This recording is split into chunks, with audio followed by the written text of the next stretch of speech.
Hi guys, today I'm going to show you how to make these really amazing salted caramel macarons, and they're really delicious.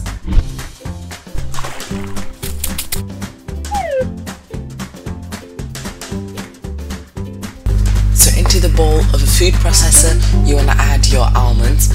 What you can also do is sift your icing sugar and some ground almonds together until it's really nice and fine. You want to do that about 2 or 3 times. But what I'm doing here is processing the almonds just until they're kind of ground up. They don't have to be really fine or anything because we don't want to turn it into almond butter.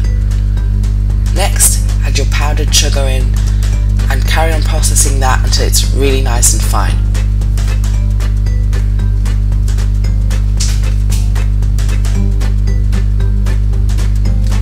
Once it's really nice and processed and you can see that there's no more almond chunks, you want to sieve it through a sieve because that's still necessary, because sometimes at the bottom some almond chunks can be sort of laid there and they won't turn out as fine as the rest of the ingredients.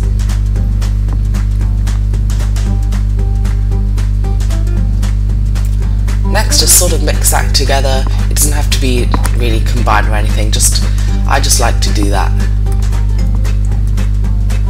Next, add your room temperature egg whites into a bowl and start whisking them just until they're really nice and foamy like this.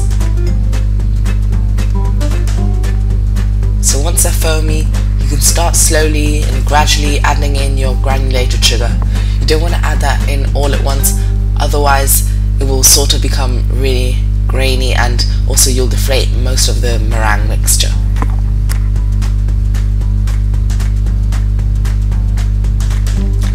So once that's at a soft peak, you're ready to add your food colouring in. You want to add in a bit of yellow food colouring and a bit of brown food colouring. It's very preferable that you use the gel paste food colouring, otherwise your macarons probably won't work.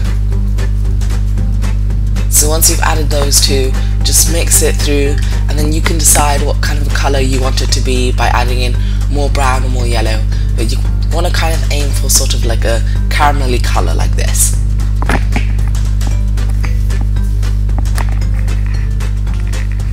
Next, add your dry ingredients a half at a time into the meringue mixture once it's reached a nice stiff peak, and you want to sort of fold that through without deflating too much of the air, but you do want to get rid of a bit of it. So what I do is I go around the bowl and I flatten through the middle to get rid of that little bit of air, because you don't want there to be any air bubbles, because otherwise your macarons may crack as well. So yeah, just carry on doing that, and once it's combined you can add in the rest of your dry ingredients.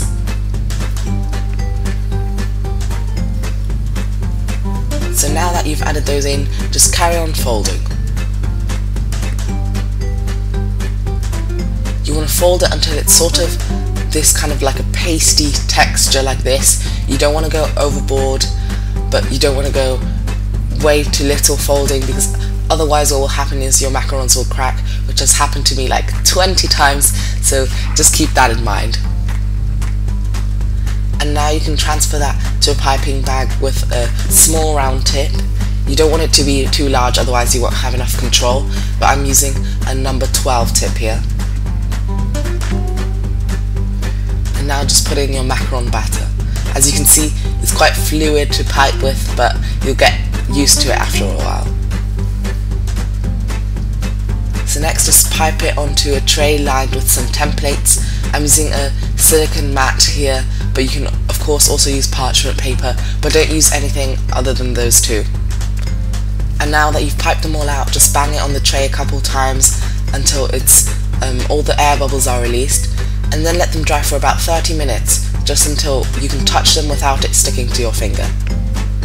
Next, place them into a 300° Fahrenheit oven for about 15 minutes or so, but just keep an eye on them, and once you can peel them off the parchment paper, they're ready to go. But next, add your egg whites and a pinch of cream of tartar into the bowl of a stand mixer. You can leave the cream of tartar out, but I found mine online. And this filling is going to be great and really nice and airy for our meringue, and it's going to be like a meringue buttery filling for our macarons, and it's also quite a small batch, so you don't have to worry about throwing away all the rest. Next, add your water and a bit of sugar. It's not exact amount of water though, you just want to cover the sugar with the water until it's like really nice and damp, and place that onto like a medium heat, and place a candy thermometer inside the bowl just to be exact, because it's kind of necessary to have one of these. They're really helpful for all kind of like sugar makings. And once that has reached 240 degrees, you can mix your egg whites on low speed again, and slowly, very very slowly, start drizzling in the hot sugar syrup into the meringue. And what that will do is it's going to cook the egg whites as well. Be very careful with this though, because it's at 240 degrees Fahrenheit, which is really dangerous, and you can get quite a deep burn from it. So yeah, just be careful when you're doing this.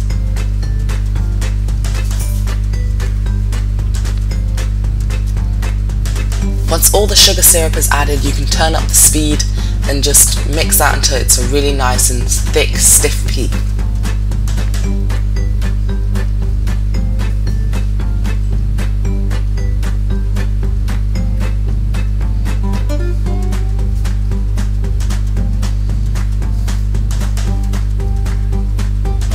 Just like this. Now we can start adding in our room temperature butter, just like a tablespoon or so at a time. And don't worry if it deflates quite a bit, that will happen, but that's basically because we're putting a fat into an ingredient that doesn't really like fat. But after a while it will all come together and be really nice and smooth.